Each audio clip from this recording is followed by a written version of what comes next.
5 PMs e um guarda civil são presos por envolvimento em chacina na Grande São Paulo. Motoqueiro morre em acidente. Atraso da perícia dá um nó no trânsito do Rio. O fisco espanhol quer a prisão do craque Lionel Messi por sonegação de impostos. Depois de muita polêmica, São Paulo cria nova categoria de táxis. E o Jornal da Record te ajuda a economizar no restaurante por quilo. Olá, boa noite para você. 5 policiais militares e um guarda civil foram presos hoje, suspeitos de participar da chacina na Grande São Paulo. Segundo a investigação, a chacina foi motivada por vingança. Os crimes aconteceram em agosto. 19 pessoas foram assassinadas. O vai e vem em frente ao Departamento de Homicídios era só uma amostra do que estava na rua. Ainda de madrugada, mais de 450 policiais civis, militares e promotores de justiça visitaram ao mesmo tempo 36 endereços para evitar o vazamento de informações e possíveis fugas. Pelo bem da própria sociedade, para a gente conseguir combater pessoas que estão desviando da sua conduta, que estão dentro do Estado, a qual ninguém aguenta mais, né? Os 6 presos chegaram sem algemas e não deram entrevista. Essas imagens mostram a apresentação de alguns deles. Em seguida, surgiram armas, munições, capacetes e roupas. Tudo apreendido para a perícia. Os suspeitos foram presos porque teriam mentido sobre onde estavam no momento da chacina. O monitoramento dos aparelhos de telefone celular dos investigados mostrou isso. E a força-tarefa criada para esclarecer o assunto já trabalha oficialmente com a chance desse mesmo grupo ter executado 23 pessoas ao todo em 4 cidades da Grande São Paulo. Esse grupo praticou, essas pessoas, esses policiais militares por hora já presos, guarda civil, são suspeitos da prática de chacina, de homicídios múltiplos, desde daqueles do dia 8, no dia 8 praticaram, e no dia 13. O estopim para a investigação foram os ataques contra 19 pessoas em menos de 3 horas, na noite de 13 de agosto, em Osasco e Barueri. A ação fria e coordenada de homens encapuzados atirando para matar levantou a suspeita de uma tentativa de vingança contra a morte de um soldado da PM num posto de gasolina dias antes. Até agora, o único preso pelas ações era o soldado Fabrício Eleutério. Os demais devem seguir para o presídio da PM, na zona norte de São Paulo. São Paulo não proibiu, mas quer que os motoristas ligados a aplicativos de celular sejam uma categoria de táxi. Mas essa decisão não acaba com a polêmica. A principal empresa de aplicativo já disse que não aceita as novas regras. 1 hora antes do anúncio do prefeito Fernando Haddad, taxistas tomaram a frente da prefeitura. Motoristas foram impedidos de circular pelo local. Os manifestantes usaram rojões e tentaram entrar no prédio da prefeitura. A decisão do prefeito legalizou a atuação de motoristas ligados a aplicativos de celular, que agora serão enquadrados na categoria táxi preto. Os carros devem ter no máximo 5 anos de uso, além de 4 portas, ar-condicionado e uma tela que mostre um mapa com o percurso da corrida, o que substitui o taxímetro. Ao contrário dos táxis, eles não poderão circular na faixa exclusiva dos ônibus. Os motoristas da nova categoria vão precisar de uma licença especial para circular. Ao todo serão concedidos 5.000 alvarás, mas só poderão ser beneficiados os que hoje possuem o Condutax, que é um documento concedido pela prefeitura para os taxistas. Tem que ser todos legalizados, dentro da lei, existe a lei para isso. Então, como estava tudo fora da lei, isso é o que nos criava uma grande insatisfação. Em nota, a direção do aplicativo Uber disse que não é uma empresa de táxi e que não se enquadra nessa regulamentação. Nós não estamos mudando a natureza dos aplicativos. Nós estamos recepcionando essa inovação tecnológica numa frota nova. No Rio de Janeiro, um acidente complicou o trânsito em todas as regiões da cidade. Um motoqueiro morreu ao bater contra um ônibus desgovernado. Por causa do engarrafamento, o centro de operação decretou estágio de atenção. A perícia demorou para chegar no local do acidente porque ficou presa no engarrafamento. Assim, o local do acidente, por consequência, não podia ser liberado. Aí os motoristas não podiam mais passar. Resultado, a Avenida Brasil, a maior via expressa do Rio, travou. 2 horas depois da batida envolvendo um ônibus desgovernado e um policial militar em uma moto, o trânsito deu um nó em toda a cidade. Houve congestionamento na ponte Rio-Niterói, nos túneis, elevados, nas ruas e avenidas do centro até a Zona Sul. Tá muito difícil, tá complicado para você sair. Esse acidente que teve aí, parou tudo. Tá horrível isso aqui, colapso hoje. A quinta-feira também foi agitada aqui no Centro de Operações da Prefeitura. Os operadores recebiam imagens em tempo real de mais de 600 câmeras e tentavam reduzir os transtornos no trânsito. Por 3 horas e meia, a cidade ficou em estágio de atenção.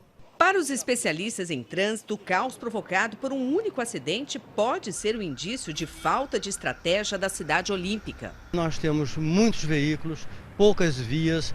E se não houver uma cooperação intensa da população durante as Olimpíadas, nós teremos o mesmo engarrafamento de hoje.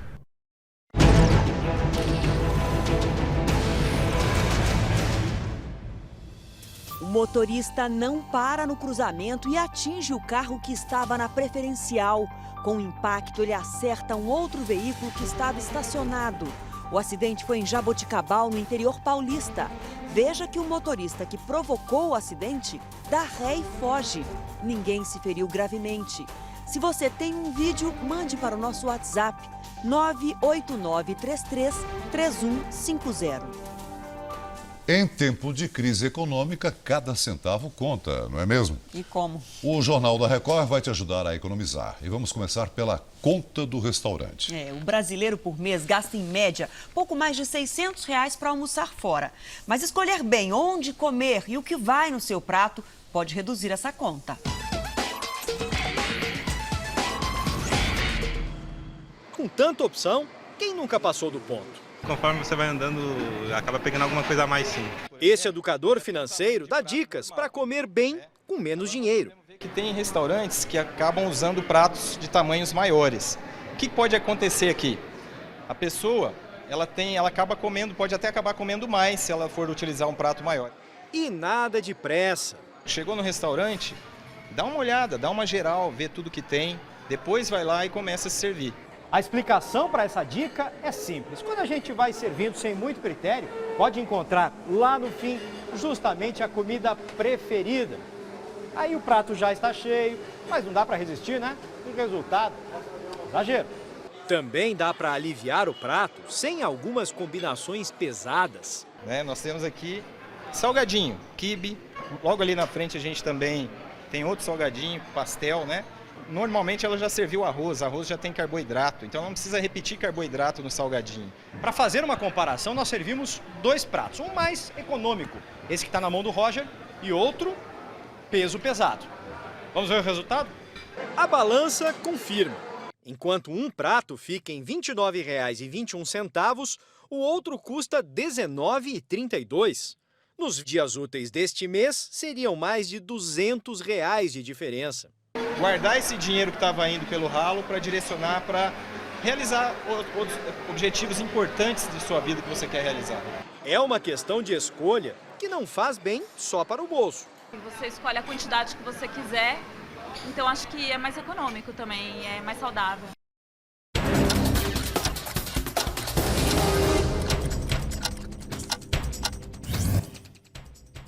No Recife, policiais descobriram um túnel com 2 metros de profundidade numa casa vizinha ao complexo prisional do Curado. O imóvel foi alugado há 15 dias e o barulho da escavação chamou a atenção da vizinhança. 5 pessoas foram presas. Em Belém, a vigilância sanitária está preocupada com o consumo da carne dos bois que morreram no naufrágio de um barco na terça-feira. A fiscalização já apreendeu mais de 80 quilos de carne. Os agentes alertam que o consumo do gado morto no acidente pode provocar problemas de saúde. No Rio de Janeiro, 2 homens foram presos numa operação que combate as vans ilegais na zona oeste da cidade. O serviço é a maior fonte de renda dos milicianos. Mais de 25 veículos foram apreendidos, além de R$ 55 mil. A chuva no Rio Grande do Sul causou danos em 1.350 casas e atingiu mais de 6 mil pessoas. Em Santa Maria, o acesso à cidade foi tomado pela água. Houve queda de granizo. Em Santiago, 600 famílias foram prejudicadas. No município de Mata, o centro da cidade ficou alagado. Aqui em Porto Alegre foram registrados pelo menos 8 pontos de alagamento. Embaixo deste viaduto, uma das avenidas que liga a capital à região metropolitana ficou tomada pela água. Quem não encontrou alternativa ficou com água até o joelho. Sempre que chove acontece isso.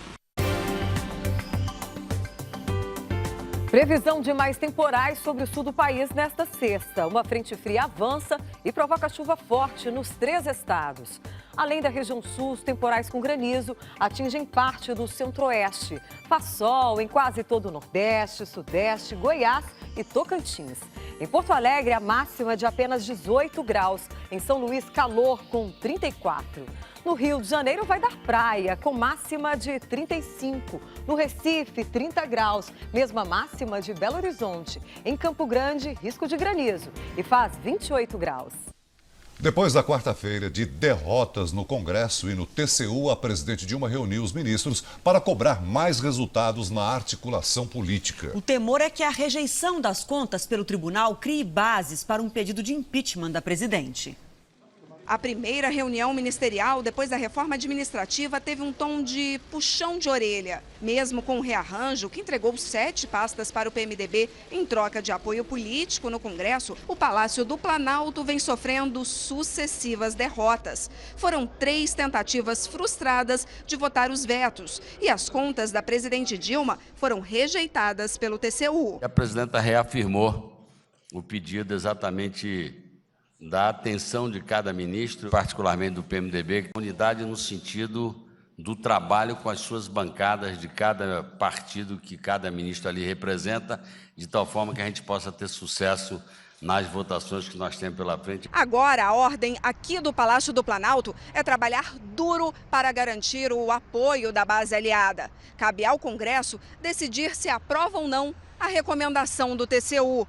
Dependendo do resultado, pode gerar aí um pedido de impeachment. Mas por causa de prazos regimentais, o provável é que a recomendação do TCU não seja votada neste ano. Estamos em outubro, com recesso daqui a 60 dias, tendo a LDO e a lei orçamentária e vários projetos de leis lá de natureza orçamentária que tem a ver com o orçamento desse ano. Provavelmente esse ano não será apreciado na comissão mista. Mas a oposição não pretende esperar até lá. Se Eduardo Cunha arquivar o pedido de impeachment feito pelo fundador do PT, Hélio Bicudo, vai recorrer ao plenário da Câmara, que define se dá sequência ao pedido. Para a oposição, não há mais condições da presidente permanecer no cargo. O Tribunal de Contas, pela unanimidade dos seus membros, atestam que a presidente da República, para vencer as eleições, cometeu crime de responsabilidade e terá que responder por isso. Eu acho muito difícil se tomar isso como elemento de prova, insisto, até porque isso é pretérito. As pessoas estão catando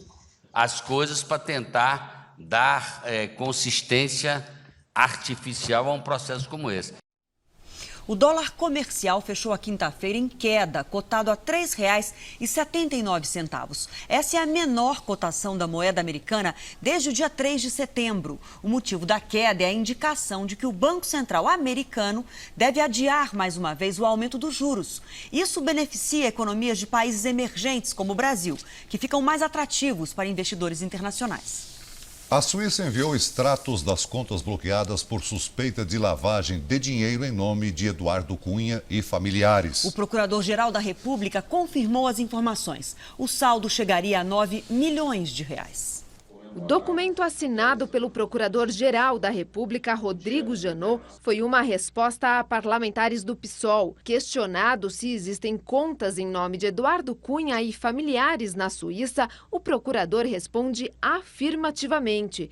Ele também confirma o bloqueio das contas e informa que o presidente da Câmara é investigado por lavagem de dinheiro e corrupção. Diante da resposta oficial, o PSOL anunciou que vai entrar com o pedido de cassação do mandato de Eduardo Cunha no Conselho de Ética da Câmara por quebra de decoro parlamentar.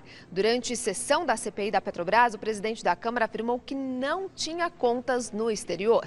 O saldo em 2 contas de Cunha bloqueadas pelo Ministério Público da Suíça chega a 9 milhões de reais, segundo reportagem do jornal Folha de São Paulo.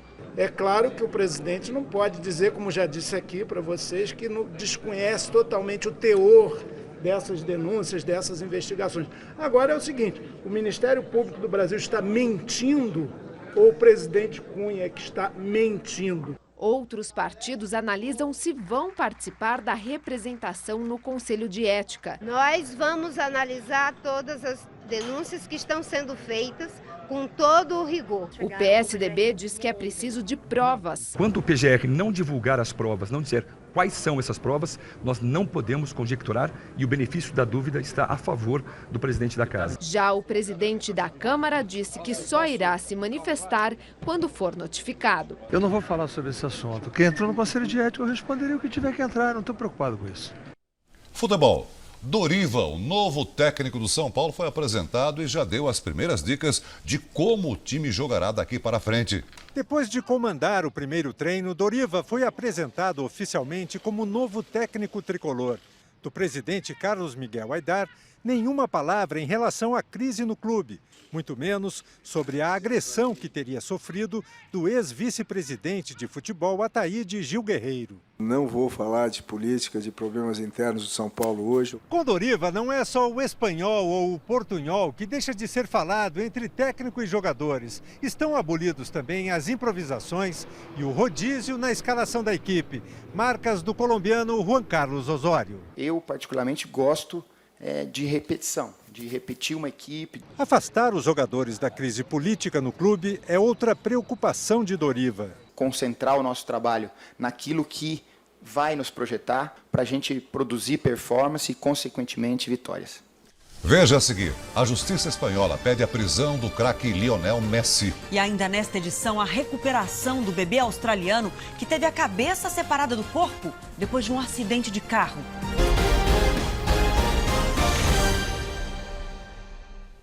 Conversas telefônicas interceptadas pela Polícia Federal mostram que investigados pela Lava Jato combinaram o que diriam à polícia. 3 semanas antes de ser preso, o ex-presidente da Eletronuclear, Almirante Otton da Silva, foi pego em um grampo da Polícia Federal conversando com o ex-diretor da Eletrobras, Walter Cardeal. Walter conta detalhes da delação feita pelo dono da UTC, Ricardo Pessoa, que disse que a Eletrobras fez uma negociação intensa para baixar 10% o valor do contrato, mas o empreiteiro só teria aceitado baixar 6% e a diferença teria sido repassada para o ex-tesoureiro do PT, João Vacari. A propina teria sido paga durante as obras da usina nuclear de Angra 3. Na conversa, Pinheiro pede ainda uma carta-resposta que o almirante tinha feito sobre o caso para poder responder na mesma base. E diz que eles precisam se ajudar. Ele termina contando que está em contato com o governo para resolver a situação. Para os delegados, os 2 ex-dirigentes do setor elétrico estavam combinando as versões para tentar atrapalhar o trabalho da polícia. As investigações estão paralisadas porque o Supremo Tribunal Federal determinou ao juiz Sérgio Moro que enviasse o caso a Brasília. Isso aconteceu porque o senador Edson Lobão, que tem foro privilegiado, foi citado como um dos que receberam propina. Hoje, o juiz Sérgio Moro ouviu 3 testemunhas do ex-diretor da Petrobras, Renato Duque. Na lista estava Marcos Rezende, um dos ex-gerentes da refinaria de Abreu e Lima, uma das obras onde houve mais desvios, segundo as investigações. Mais de 1.100 trabalhadores já foram demitidos das obras da usina termoelétrica de Angra 3 desde o dia 1º de outubro. Segundo o sindicato, a comunicação foi feita pela empresa Andrade Gutierrez, responsável pela obra. A Eletronuclear confirmou que rompeu o contrato com a construtora. Na Espanha, juiz pede a prisão do jogador Lionel Messi. O craque do Barcelona terá que ir ao tribunal responder pela acusação de fraude fiscal no período de 2007 a 2009. Segundo a Justiça, o atacante teria sonegado o equivalente a 18 milhões de reais em impostos. O pai de Messi também é acusado. Se condenado, o jogador pode passar quase 2 anos na cadeia. E você vai ver a seguir uma galeria de arte que funciona debaixo de um viaduto em Belo Horizonte. E também a incrível recuperação do bebê australiano que teve a cabeça separada do corpo. Passou por cirurgia e já está em casa.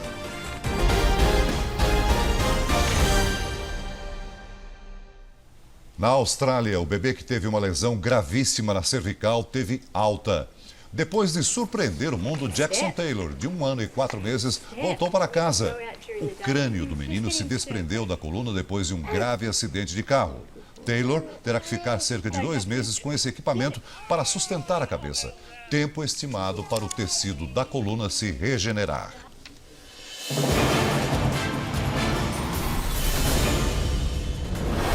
A FIFA confirmou a suspensão do presidente Joseph Blatter e de outros 2 dirigentes por 90 dias. O ex-secretário-geral Jérôme Valcke e o presidente da UEFA, Michel Platini, também foram afastados por suspeitas de pagamentos irregulares e corrupção.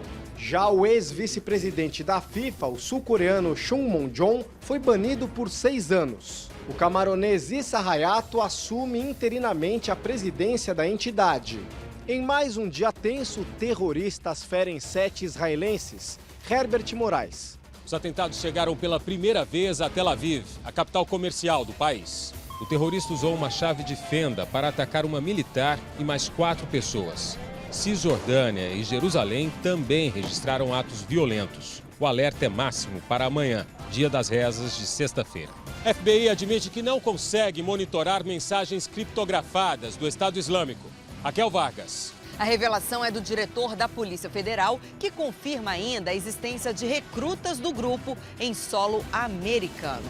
Segundo James Comey, os jovens aliciados pelos terroristas no país são na maioria mulheres, menores de 18 anos. O Estado Islâmico já é considerado o grupo mais violento da história, superando a Al-Qaeda. Olha, ficar debaixo de viaduto em Belo Horizonte pode ser uma opção de passeio. Uma galeria divide o espaço do asfalto com obras de arte. O público tem acesso gratuito a várias exposições embaixo de uma pista movimentada de motos e carros. Todos os dias, na volta para casa, este artista plástico passava por um viaduto abandonado. Tínhamos aqui 24 moradores de rua, né? A maioria usuários de droga. Com R$1.200.000 que as empresas vizinhas doaram, em um ano o espaço se transformou na primeira galeria de arte da região, que tem 320 mil habitantes. O viaduto liga as 2 maiores cidades de Minas. Ali fica Contagem, aqui Belo Horizonte. Do lado de fora, barulho, sol e calor. Dentro da galeria, silêncio, ar-condicionado e obras de vários artistas de Minas. Cultura para ser admirada, sem interromper o trânsito dos ônibus, caminhões, carros e motos que passam lá em cima. Todo mês tem uma exposição nova para ser contemplada. 93% da população brasileira nunca foi em exposição de arte. Não só estamos dando acesso à arte, mas também transformando pessoas que nunca pensaram em ser artista também. O Jornal da Record de hoje termina aqui. Para rever as reportagens desta edição, acesse R7 Play. Fique agora com a Fazenda. Até amanhã. Boa noite, até amanhã.